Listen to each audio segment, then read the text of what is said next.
compact sidebar view. Recent. I guess it doesn't look like you can. Yeah. Right. That would just make too much sense. You go full screen. Oh, you Yeah. can split window view. Split window view and then just capture Ha ha the. ha. There we go. That's Perfect. cool. That's handy. Yeah. Look, we're learning I should together. do that I all like the it. time. I should do that all the time. That's Perfect. good. I know this was And me. I'm getting reports now. This is just coming in that your audio is working. Nice. Nice. I like it. I'm still recording an audition. Perfect. Okay, so the audience is going to hear this. I don't mind. It's more for the podcast. People listen to the podcast that I care about. So I have a brief, 2-3 paragraph introduction for you gentlemen. So what I'll do is I'll go through the introduction, and then my cue for you to come in is, and thank you for joining me today. And then boom, you guys hop in. Okay. So Jesse, how do I pronounce your last name? Saranovich. Saranovich. Okay. What? I thought it was something crazy. I thought you always corrected me into something else, man. Nope. I was like, yeah, his name's all weird. I don't really know how to say it. Turns out it's exactly what it is. Saranovich. And Liam Round. Round? Round. Perfect. Easy enough. Okay, so I've got a hard stop at 6 o'clock because I got to pick someone up at the train. But Ooh, okay. this typically doesn't go more than like 30 minutes max. I try to keep it straight to the point and keep us on track. But the idea behind it is I just want us to be, very casual conversation between us. I'll kind of ask how you guys got started into this in gaming, game development, what your history was of it, and then we'll get plenty of time to talk about the game, where it's been, and where you are now. Word up. But can you guys both record your audio? I only need, your end of it. Yeah. I don't need both of ours. Otherwise, that turns to a project for me to edit later on. Cool. Okay, so good. I got my audition going. Test. I'm rocking that. Perfect. All right, so ready to go when you guys are. I'm good. All right. Ready to rock. 3, 2, 1. Hello, and welcome to the Indie Dev Podcast. I'm your host, David Voiles. The SNES, or Super Nintendo, was introduced to America 25 years ago today. With that console came a plethora of 16-bit JRPGs, which would inspire developers for generations to come. The distinct art style, sound effects, and turn-based gameplay is what attracted so many, not to mention the engaging storylines, which could last for 40-plus hours. 6 years ago, a group of developers banded together to create a whimsical 16-bit RPG in the vein of what came in the 90s, and built it on some of your favorite pop culture references and icons of the era. This title came to be known as Barkley Shut Up and Jam Gaiden. Tales of Games is back at it again, and this time with Barkley 2, and then went to Kickstarter to get the word out. In total, they had more than 4,500 backers, pledged more than $120,000 to get the game out the door. Today, I have with me Liam Round and Jesse Saranovich from the team. Gentlemen, thank you for joining me. Greetings. Citations. Perfect. That was probably the longest intro I've had thus far. There's a lot of work. We've done a lot. We've got a lot done. So We're accomplished. our origin story is pretty long. So you did a great job. All right. So I've done my research. That's a good sign. So why don't It was we all start- wrong. It was all wrong, but it was lengthy. So I figured some of the numbers are probably off here or there. So why don't you give me, one paragraph pitch about what your game is or latest title, and then we'll go into how this all came to be. Well, we technically have two games. I'm gonna let GZ, as I call Jesse, do the pitch for the game that's being released next week, our secret game, and I'll talk about Barkley too. Secrets. I like secrets. Yeah. Yeah. So, most developers are always working on a bunch of things. Even if they have a main project, there's always like a side project. And there's a bunch of us working on Barkley too, but we're releasing a game called Pazzo Jello Crusade. Jello Crusade. That's right. It's a mouthful. And I bet you can't wait to get your hands on it with a name like that. Yeah, really. That's Pazzo, Pozzo. Oh, okay. Pazzo. The titular character, Pazzo. Okay, that makes sense then, I suppose. Well, no, Yeah. it surely doesn't make any sense, but None of it makes sense. Well, kind of like your other titles that have come out in the past. Yeah. Okay, so Pazzo Jelly Crusade. Give us a rundown of what this is about. It's a demented puzzle game. Okay. I think that's the best way to describe it. It's similar humor of what you would expect from the Tog Boys, and it's coming out on the first of the next month. Is this out already? I'm looking at on Game Maker Games. Someone seems to have done a review. Oh, wait a minute! Wow, this is That's the this is the much awaited remake of the 2005 breakout hit. I was gonna say this looks a bit old at this point. yeah, I'd possibly check that link and see if it works. Okay, and can I share this with the public or? Certainly. I don't know. Yeah. All right, go for it. Okay, here we go. Hot and fresh out the kitchen. This is the first time anybody's really we streamed a very, very, very short playthrough last night on our artists Yeah. stream, and so This little green guy and the yellow guy kind of remind me of Meatwad from not Super Time Force. What's the word I'm thinking of? It's got Frylock, Meatwad, Aqua Teen Hunger Force? Teen, Yeah. yeah.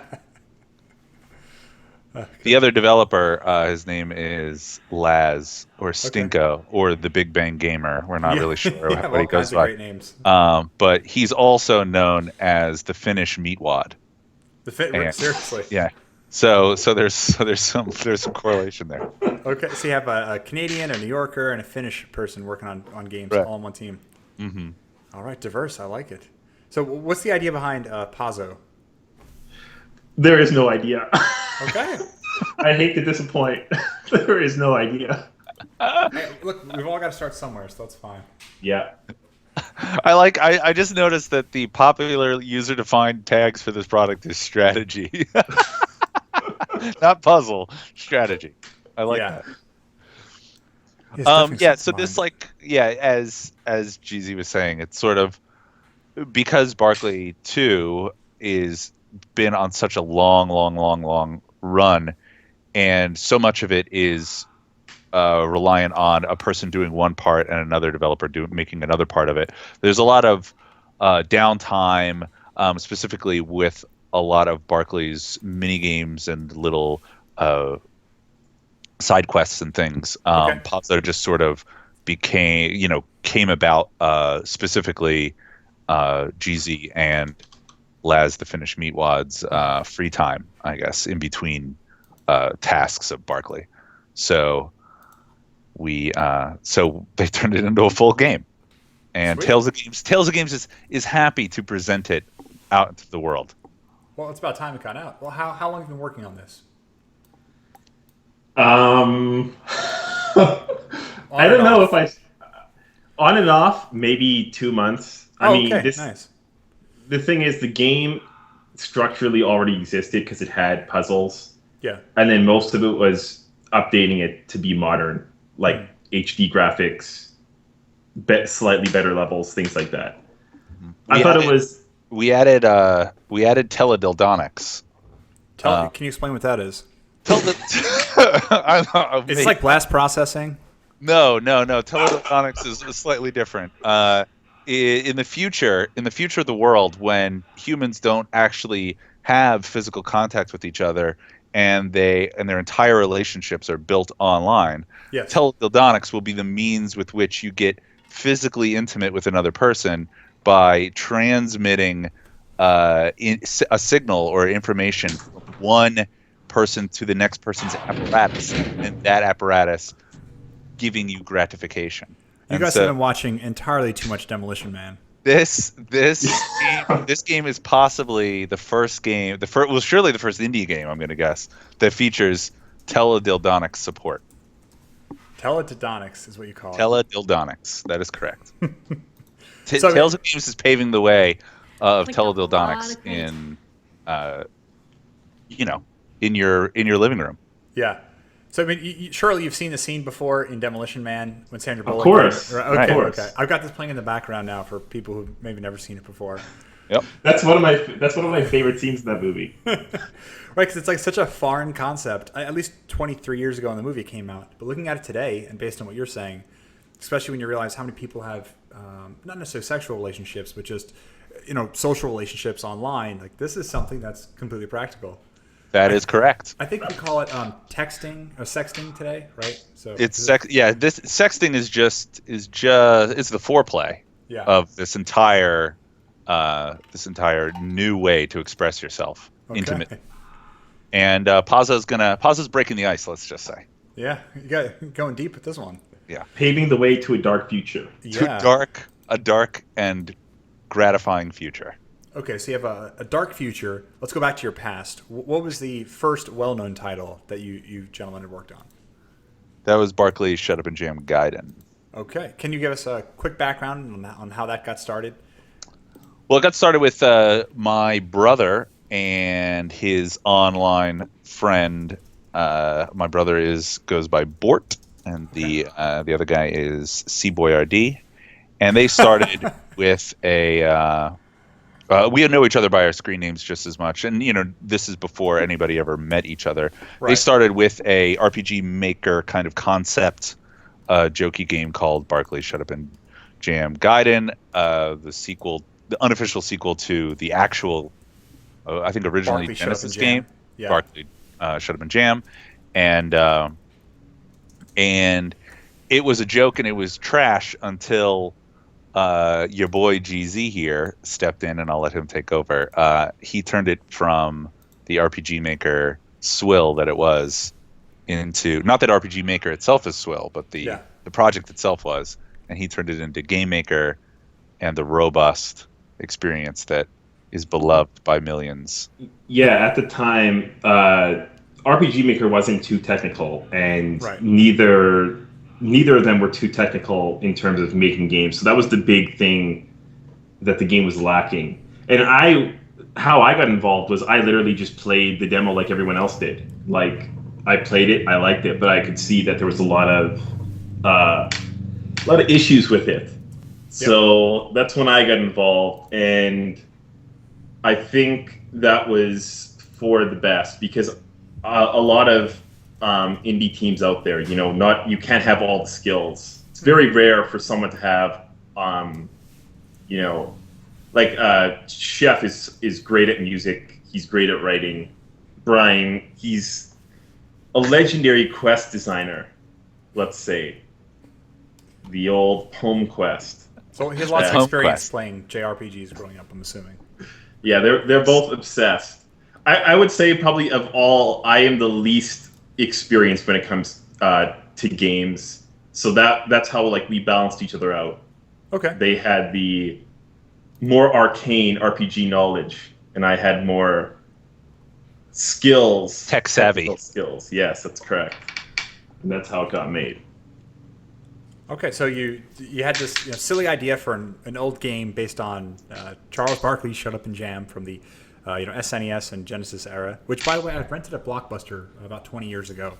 And I was somewhat disappointed because it's kind of like an NBA Jam knockoff, Yeah, I also rented it, and it's not good. It's not good. Yeah, well, it's like almost, actually, it's definitely better than the game Michael Jordan had. It's like Michael Jordan Trouble in Windy City. I don't know if you remember that. Chaos in the Windy City. Well, that's half of the sprites in one come from Chaos in the Windy City. Oh, seriously? Yeah. Oh, man. Yeah, I mean, that game, I rented that thinking, I love Michael Jordan, Space Jam is the shit. And then all of a sudden I go to play it, and you're just like lobbing basketballs at people the entire time. It was so bad. Well, not the entire time. Did you know that you can also throw baseballs in it? No, really? Yeah, you can throw baseballs in it. Oh, this is like during that 1 year hiatus when he left the NBA to try to career in the MLB. Yeah, a little Easter egg there. They'd throw a baseball. Wow. Yeah, and to think this was I guess a AAA title of its time too. Yeah. Kind of ridiculous.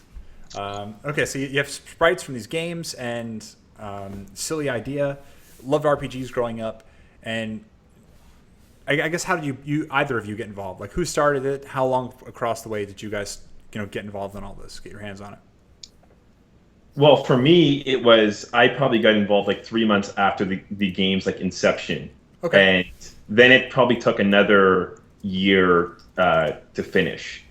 And I mean, part of the reason also that we used, like, beyond being funny using Rift graphics, Yeah.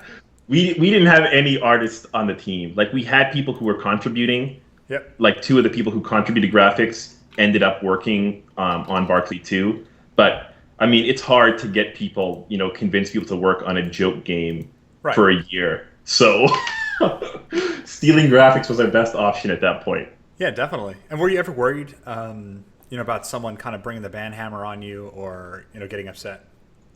I think that's the biggest misconception out there. Like, I'm sure everyone's heard stories about games being shut down. Yeah. But I think it's Nintendo. Yeah, but I mean, it's so easy to change graphics. Like, I couldn't understand anyone ever being worried about something like that. Like, if anything did happen, it wouldn't be hard for us to replace stuff. Right, because a lot of it, I guess it tends to be placeholder. Also, one guy looks like Gary Payton, Balthios. That's from. Honestly, I don't know what the avatar is from, but what was the game? Man, we just Excalibur. Yeah, Excalibur. 2047 or whatever it's called. Yeah. Oh god, this is great. And I grew up loving basketball. So I live right outside of Philadelphia. Charles Barkley, like obviously a local hero here because he played for the 76ers.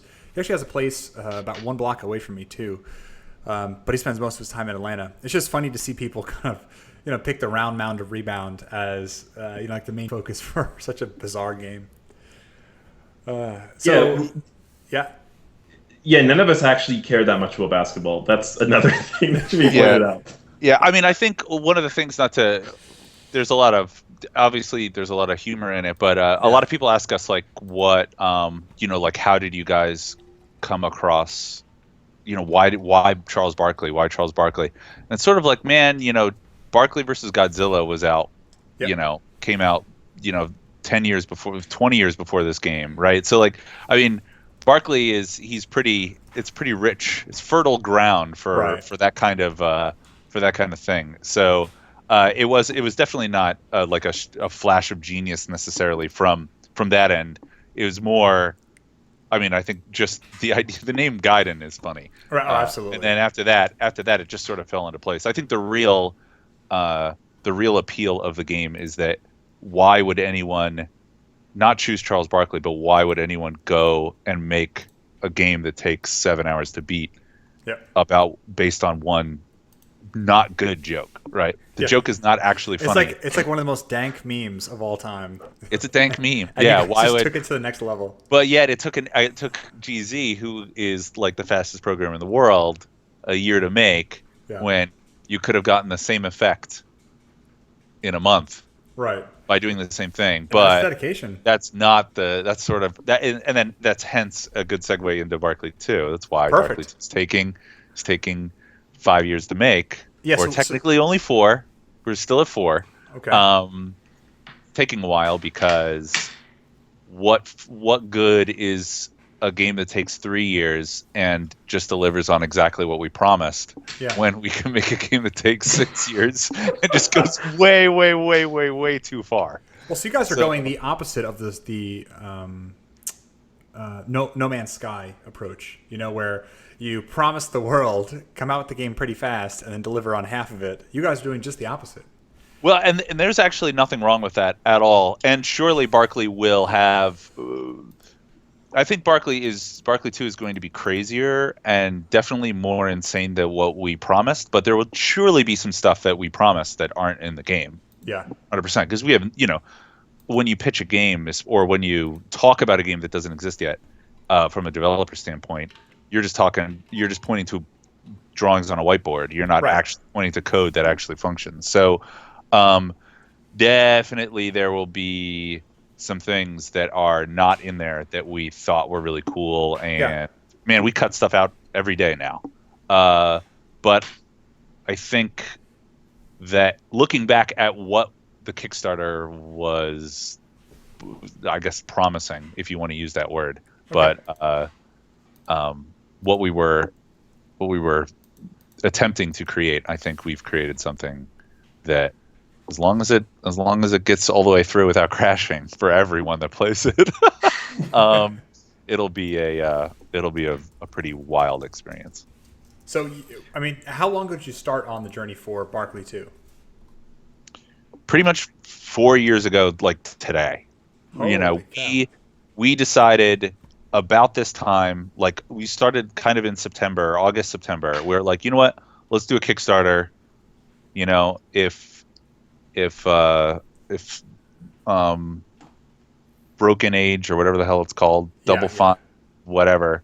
If he can do it, we can do it. yeah. And so we hopped on that train and rode that gravy train. But yeah, I think we got good enough to do it as well. Our artist, Frankie, who drew the final sprite in the game, he drew Shadow Barkley, Okay. the final boss. Spoilers. Like kind of like Prince of Persia. He's now amazing, right? Yeah, he's now amazing. Oh yeah, Shadow. Yeah, I mean, he's got one wing like Sephiroth and all that kind of stuff. Gotcha. He's now amazing, and the best pixel artist in the world. And so he was ready to work on it. We got better. The Finnish Meatwad was ready to start. He started as our main coder, and I was going to try and full-time produce it, and we were ready to go. And granted, the game has gotten big and people have come and gone, but we're still trucking along. So how many people total have been working on this over the last 4 years? About 10, 15, somewhere more than 10. Okay. And believe it or not, GZ actually didn't even start. He came in and saved the project, just sort of like he did with Berkeley 1. And so now he's on a full time. But it started with Laz working on it, and then we went through a few different coders who, because the game just got so big, they had to, they've been going around doing other things. So now we sort of have 2 full-time coders. We have Laz doing his coding stuff and all the stuff he does, map building and things. Okay. Then we have Seaboy still does music, and Brian Bort still does quest design and stuff like that. So that core group is there, and then of course we have a few artists that have come and gone. We have another coder who's making the mini game, the big standalone mini game, which is another thing we're releasing. It gets big and big and big. Okay, so quickly 15, got larger than you hoped it would be. Oh yeah, for sure. It blew up right away. Well, I mean, that's actually part of the reason why I actually didn't start out on Barkley 2, because I was clued in. Actually, there was a lot of Barkley 2 was already decided when Barkley was being made. Chef and Brian already had it planned out, the base of it, and I knew it was extremely ambitious, so I stayed away. I kept my distance. Yeah. And I waited it out until I waited for the opportune moment to. Liam's actually the one who got me back into it, because honestly, I thought because a lot of people were working at it, I had the assumption that things were going fine. But the thing is, Barkley's just such an ambitious game. The thing that I think lacked the most is just someone who could understand general aspects of everything. Right. And that's more or less what I do. I do a little bit of this, do a little bit of that, and that's key, because a lot of the stuff in the game, everything is very segmented. Someone will work just on this part or just on that part, but then you need someone who can link it together. So that's more or less what I'm doing. Greasing the wheels. Yeah. It's a very good way of looking at it. And had any of you worked on games before this? Do you work on games for a living right now? Well, I used to do games on Xbox Indie. And oh, nice. Xbox Live Indie Games, XBlig. Yep. Awesome. Your name sounds familiar, but I don't exactly know. Were you just a community guy? I started the same way, making games on Xbox indie games, and then I helped coordinate. We had like a summer uprising and a winter uprising, where we essentially got like 10 developers together every year to market their games with Microsoft. So we did that, got the word out about it, and then years later, I was hired by Microsoft to work with game developers. So that's what I do now.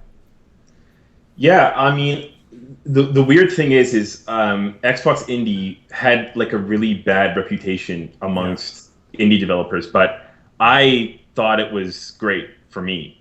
Like I made games on it for I think 2 or 3 years, and that was like paying my bills for those 2 and 3 years. Right. But the thing is, I think with a lot of indie developers, and I fell into the same trap, is you always want to do better than the last project. And when that happens, it's very easy to not release stuff consistently. Right. And that's the big problem. So basically, I was consistently releasing, I think I released like 8 games on Xbox Indie. And then I decided, I got to do something big here. And then that's kind of another reason why I got back into Barkley 2, because, I mean, if you want to make a big game, you got to work with other people. Absolutely. And I saw that Barkley 2 already had stuff, and there's some talented folks on Barkley 2, so I thought it was a good move. Yeah, no, that's definitely a good move. And so what's interesting with the Xbox Live Indie games is, like you said, it didn't always have the best perception from developers or even gamers on the outside, but I mean, plenty of careers got started with this, a lot of games, and it was at a time where this wasn't available to other people, right? Like iPhone and Android were just coming out, but if you tried to explain to someone 10 years earlier, hey, for $100 on your retail console, you can make a video game and be a full-fledged developer, it would have blown people's minds. Yeah, they blazed the trail. Yeah, seriously. I think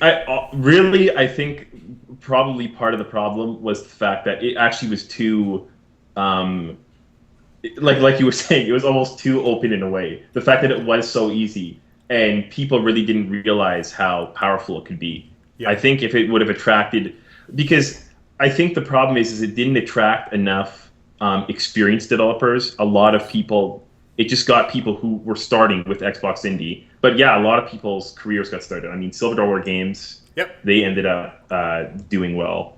And there's a bunch of other guys too. I know Ska Studios, they did well on Xbox Indie. So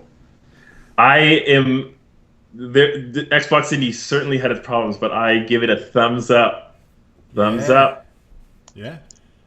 No, that's heard it here, folks. Yeah, terribly undercredited business, but then even Microsoft didn't quite know how to manage it, so it kind of fell under. But fortunately, we have things like Xbox Live Arcade today, Xbox One, indie program through ID at Xbox. Sony has a fantastic program. Nintendo still has one through the Wii U, but developer support is questionable at times. And now you have Steam, which just absolutely owns the indie game developer market. Yeah, I mean, I would say I joined Steam pretty late, considering like this Pause was my first technically Steam game, so I'm really late to the game when it comes to Steam. But it's crazy. Like, I mean, how the auto updating works, how it has the storefront. You can have like if I send an email to someone for press, I can just give them that link instead of having to make, a website for that. So it makes things 100 times easier. Steam is, as far as I can see, it's. I couldn't imagine anyone not using it. Yeah, right. I mean, it has like a simple C++ API that you can talk to and tie into. I guess the only concern for most people now with something like Steam is the lack of visibility, but largely because it's so flooded with so many games.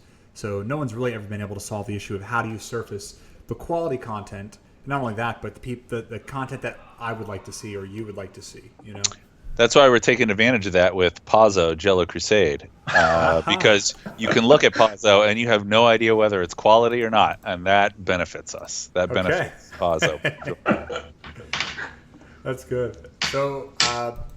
So what are your plans right now? I mean, you have Pazzo coming out, Pazzo within the next week or so, and then Barkley 2. September 1st. September 1st. Barkley 2 is November 11th, 2023. Okay. 2023. All right. Yeah. Yeah, so set your calendar. That's tentative, though. Tentative. It may get pushed back. Yeah. It may get pushed back. We'll see. Um, yeah, we're actually trying to get everything in Yeah. the next few months. Okay. The game won't be done in the next few months, but Yep. everything will be in the next few months. Nice. We have a million more months of work to That do. makes sense to me. Getting the game. So Yeah, there's been a big push recently to get all of the game content done in these next few months. So, and I mean, not even just the game content, but like the key game systems that aren't fully working how they need to work. So that's the big thing that we're doing. Like when we started out, a lot of it was just doing a little bit of this, doing a little bit of that, Yep. and it's fun to do that. To, do a little bit of this, do a little bit of that, but you have to do the hard work too. So now we're doing the hard work. yeah, it started out pretty nebulous as far as the development was concerned. We would kind of just stake a claim.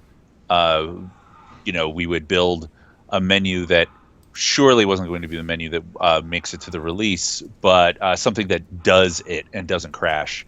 And but more than just a developer cheat menu or something like that, like a tool, definitely an end user facing menu.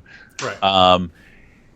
And we were also, since the development is so long, we've been kind of faking a bunch of systems for showing it at conventions. We've shown it in the Indie Mega booth a few times at PAX, and so we've added some stuff in, but that's all now getting to the point. It was great at first to show like exactly as a proof of concept what we were attempting to do with the game, but now we're actually throwing all that crap out and making these things for real, which is surely solidifying those nebulous areas that we were working on before.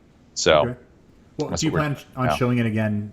Are you coming to the upcoming PAX West in a few weeks? We're not. No, not to PAX West. We're skipping that one, and because we're in content crunch time. But we'll definitely do one more. We'll definitely do one more thing, one more show. Okay, and there's a million PAX shows now, so you have South and Australia and God knows wherever else. So you have plenty of opportunities at this point. Yeah. We'll do one more PAX for sure, and then we'll release the game onto the masses. Right, so I'm always curious what people's experience is like on Kickstarter. You guys obviously had a very successful Kickstarter several years ago. Tell me, what was the most difficult part of it, and how have you been managing expectations and communicating with people since then? Well, now we're not.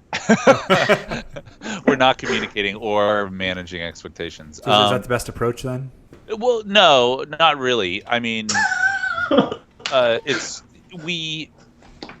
problem, going back to that nebulous thing, one of our big problems is that we can't really first of all, we're making a game that is very difficult to show a vertical slice of, because a vertical slice is completely gigantic, right? And so a lot of the times, and we surely take for granted the fact that our Kickstarter backers are patient, which they are, tremendously so. But we are mindful about what we would used to do is we would start to update, be like, oh, check out these cool guns or whatever, and then a month would go by, and then we'd be like, all right, now what do we update with? And we're like, well, we're in the middle of these menus, but these menus aren't actually going to be in the game, so we just sort of stopped. So far, the backlash has been very minimal, thank God. Okay. And surely people are every once in a while, like upset and like, oh, this game's never coming out, which is perfectly fine, and they have every right to believe that because we don't update. But we know the game. This is the only thing we work on besides Pazzo, which was a kind of made parallel with it. Mm-hmm. So it is definitely still being worked on, and kind of my policy and sort of my policy. There's definitely been some dissension and discussion about this, but I've just been trying to. Once we start updating, I don't want to stop, and Yeah. it's really a pain, or it's embarrassing to like be like, check it out, guys, we're really excited, we're going to show you all this stuff, and then not have anything for the next week or not have anything. Yeah. And so that's been, but it's been easy because no one's really freaked out, right? We haven't gotten in, a war with our backers at all, thank God. So everybody's been really great and really patient, and it's just a VidCon when it comes down to it. Yeah. These are all just video games, so it's not that big of a deal. So I think everybody understands that. Okay. So I mean, one other thing I'd also like to point out is the fact that there is actually, this is, going off of an original game. Like, there's a lot of Kickstarters where it's just some people who've never made a game before. I would say, like, between people who've worked on Barkley 2, there's probably like 50 games that have been made. Like, I've made 20. Frankie's probably made 30 or something crazy amount. Laz has made like 10. And we've been doing this for a really long time. So it's not a lot of people. I think they especially the newer teams, they'll go on Kickstarter. Game development is really, really, really hard. And absolutely. Someone who hasn't made a game, or even yet a game of length, something that took more than, let's say, 6 months, the amount of experience you need is just incomparable. I mean, like I said, Barkley, there's like 10 to 15 people have touched this project at one point or another. So, but there's a lot of experience in Barkley, and there's obviously ups and downs in development, but everyone is always pushing forward to get the game moving. Yeah, I mean, and you're right. I mean, I think a lot of gamers do not quite understand how much work goes into it, because you'll often see, backlash on Facebook and Twitter. People say, well, why don't they just add this? It'd be so easy just to have this feature. And anytime someone says just or if only, you're like, whoa, whoa, whoa. Yeah. I just want, cross-network, multiplayer. I want to be able to play this on Xbox, on PlayStation, and PC. It's like, oh. Yeah, I mean, I think I don't think we've necessarily had the experience of any of our backers like demanding one thing or another. I mean, I think our Kickstarter was actually a pretty decent template where we didn't offer a lot of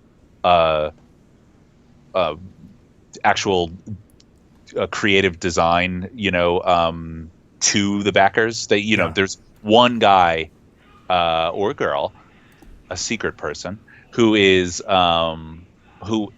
involved with one very specific aspect of the game, but other than that, it's all in-house. So it's not like we are looking for we promised a lot of backer involvement in the game itself. I think that actually goes a long way. Mm-hmm. A lot of people that are like, oh, have your character and have your name in the game and that kind of stuff is that I think begets a lot more interest for sure. But then also it's a sort of two edges, as they say, and it will, people will be waiting. Hey, when are you going to put my character in the game, or when are you going to get my quote, or whatever? And so we've kind of we just have to do a stupid art book. Well, we'll just crap out an art book right before the release. Yeah, there you go. Got to monetize somehow. What I do love is you have a blog post from May 29th this year, and you talk about rifles, but more importantly, you're talking about the game view. And I look at this, and right away, I love the art that you have, where you're doing the pixel height analysis in Barkley 2. I love how you're drawing that out. And as you're looking at this, I see, they're going out to Titan Souls, a game I'm familiar with too, and you see how much further out the perspective is. But as I'm looking at your picture, I'm thinking, wow, this reminds me so much of the Chaos Engine. And then sure enough, I go down and I see it. Man, you guys are spot on. It's definitely a talent what you have in that you can create your own tool and art or whatever, and then right away it's instantly recognizable to people who also understand the technology. So I think Chaos Engine, or as we know, it's Soldier of Fortune. I think one of the interesting things about Barkley 2 specifically is that there really isn't another game that looks like it. And we've had for real reasons, like as we've designed combat and things like that, the game is really, really, really zoomed in, right? It's the characters are huge for a top-down game. and that has, and there's reasons why games aren't made that way. Yep. It's very, very difficult to do, and so surely the game has been affected by that. It feels really weird to fight. It feels different than pretty much any other top-down game that I know of, besides probably Chaos Engine. And so I think that's to its merit, though, is that it's such a striking view of like what a top-down game could be, because pretty much in 20 years there's been one game that did that. Yeah, your view is like, very skewed from looking at it this angle and the height and everything. Yeah, that and Zombies Ate My Neighbors is the only other game. Those are the only two games that we know of that really, really, really look like that. Yeah, especially when you see how limited you are at the number of pixels you have. Only 384 by 240. Right. Yeah, so not a lot to work with there. It's great doing mock-ups, though, because you don't have to worry about you can. I mean, I can do most of the menus myself. I mean, as far as mock-ups are concerned, because I don't need to worry about any kind of design or art piece on it, because they're all just going to be square, because that's all we can afford because of the screen's so small. So, but yeah, I was hoping that somebody would be interested in that, because I wasn't totally sure if screen size meant anything to somebody. But it's definitely one of the bigger contributors to exactly how the game feels, is how close in we are. But it gets to show off Frankie's.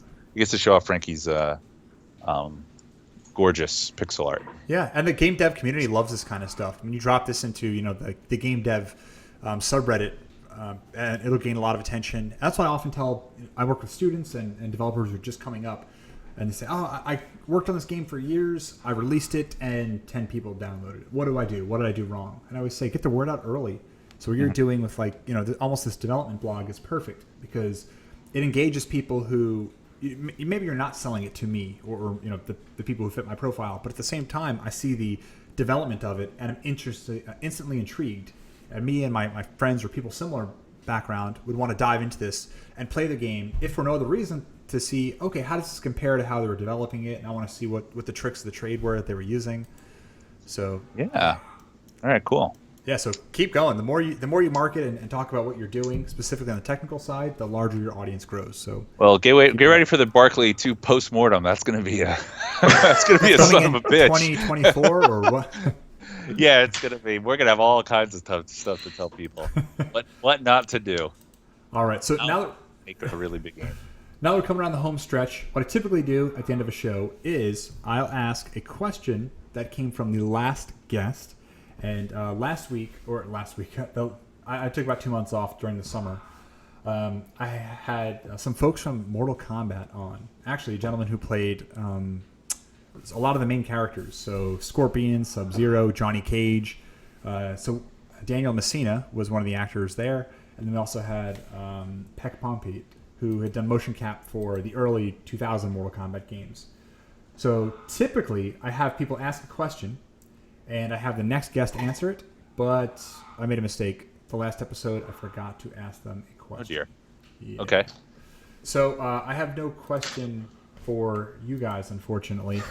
But I will ask that you ask a question for the next guest who will be on. And I don't know who that is just yet, but ideally game development related. What is your question?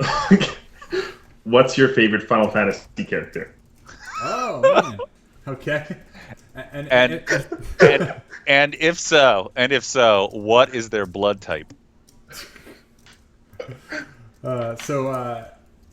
I did play a lot of Final Fantasy VII growing up, and I had this big guide from Prima Games, so maybe they had some information there about all those characters. Yeah, what's Barrett's blood type? Yeah, well, you guys are definitely Final Fantasy I already fans. know, because the answer is always unknown. Yeah, right. And so it's interesting you even bring that up about the blood type. I had read this book probably about a year ago, also backed on Kickstarter. It was called The History of Japanese Game Developers. It is fantastic. Let me pull this up on the browser real quick, of Japanese game developers. And Untold's History of Japanese Game Developers. That's what it was. It came out about 2 years ago, and this developer, or I should say journalist, interviewed dozens and dozens of developers, often through a translator. And at the beginning of every chapter, which covers different developer, he has the name, the age, and I think like the location of the developers, but also their blood type. I could not figure that out why. Yeah, and then I read somewhere a while ago that for some reason in Japan, that's a very popular thing to share. I have no idea why. I've only seen. Well, I actually read about this 2 months ago, and I'm going off of very scant knowledge that I read, but I believe it has something to do with personality. So Really? depending on what blood type you have, like O negative, for instance, would be you're dark and mysterious, and AB positive means you're very energetic or something like that. You always find a reason to help people. Yeah, you always find a reason to help people. So is this like has something to do with personalities? You ask in Barkley 2, there's a huge create a character. It's like 30 minutes. You can die in it. And in the beginning, you are asked your blood type. It's one of the most important things about the game. Well, obviously. Well, okay. Let me ask you one final question before we get out of here. Then, have you heard of what was it called? Time to crate. Time to first crate. Have you heard this before? Oh yeah, time to first crate. Yeah. We're actually adding that in today. I was talking about our crate guy. Oh, perfect. I was wondering if you had a crate guy on your team, and it's great that you have someone who can specialize in such a way. Because the fact of the matter is, right, all great games contain crates.